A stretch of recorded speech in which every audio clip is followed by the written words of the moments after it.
This is my complete gravity knife collection that I thought I would share with everyone. I'm pretty sure this is all of them. It's taken me a few years, well actually more than a few years to collect them all. I sourced them from various places. Some of them came from overseas, some of them came from other collectors, but I'll just kind of go through them. And I don't know a ton about, some of them I don't know much about, but I kind of know where they came from.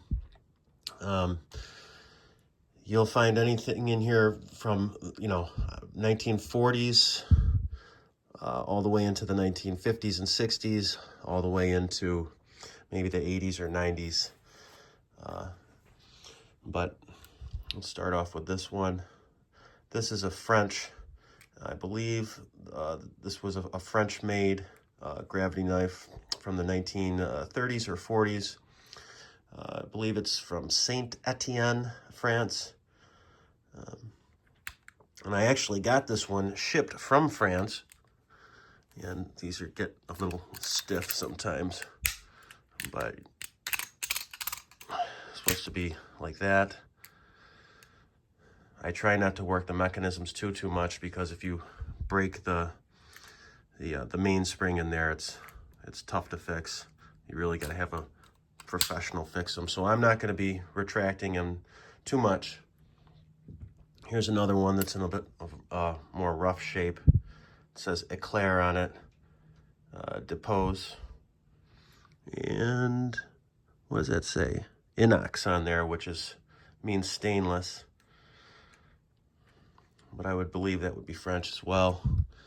This I believe is German made gravity knife. This is one of the best ones in my collection. If I remember correctly, this is a 1950s G. Grafrath. It was like a G. Grafrath, if I remember correctly. But just a beautiful example of an antique gravity knife.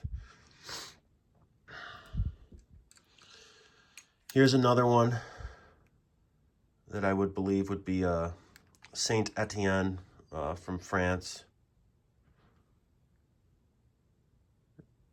It says something on the blade there. I can't remember what it says.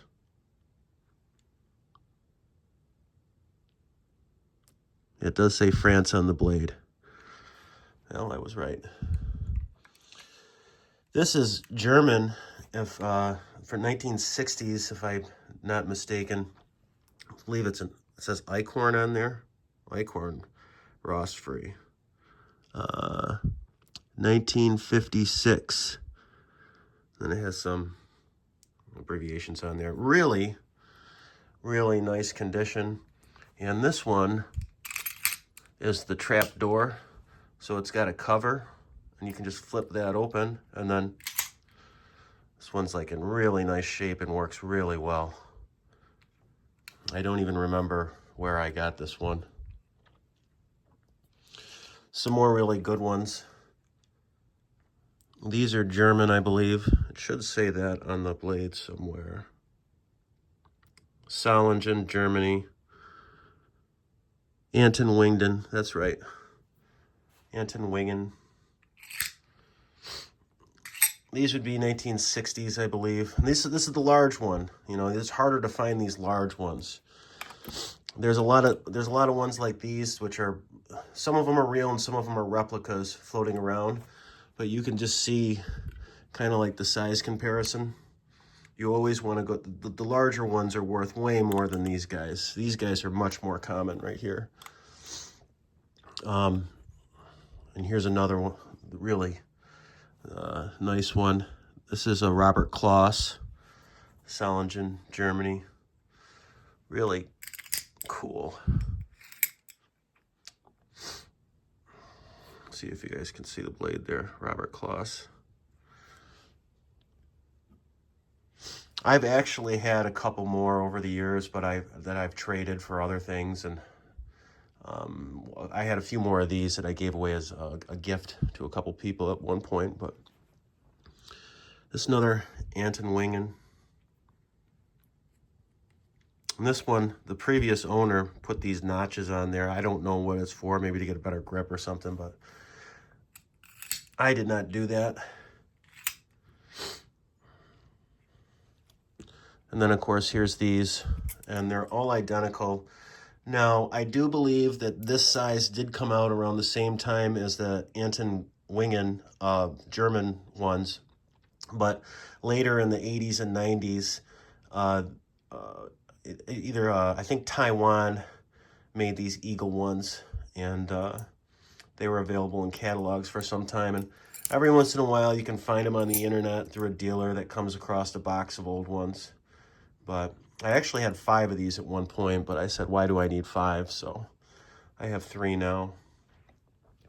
This is a really neat one too.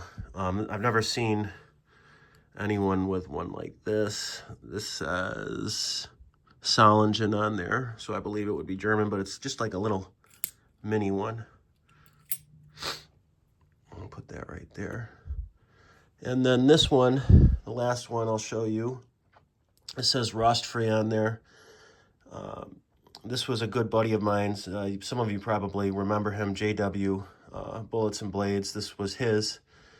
And this is one that he never ever really wanted. I always asked him, like, would you trade that for me? Can I buy it from you? Because I've never seen another one like this. This is probably 1980s, Japanese or Taiwanese, if you ask me. The scales are peeling back a little bit, but really a smooth operator.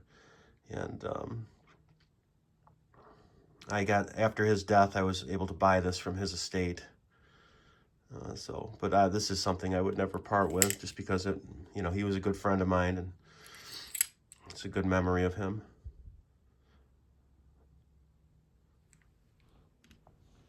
So there you have it. That's my Gravity knife collection. It's possible I might have misspoke on a few of these. Feel free to correct me. It's been a while. I really haven't looked at these in a couple of years, and I just dug them out and figured everyone would like to see them.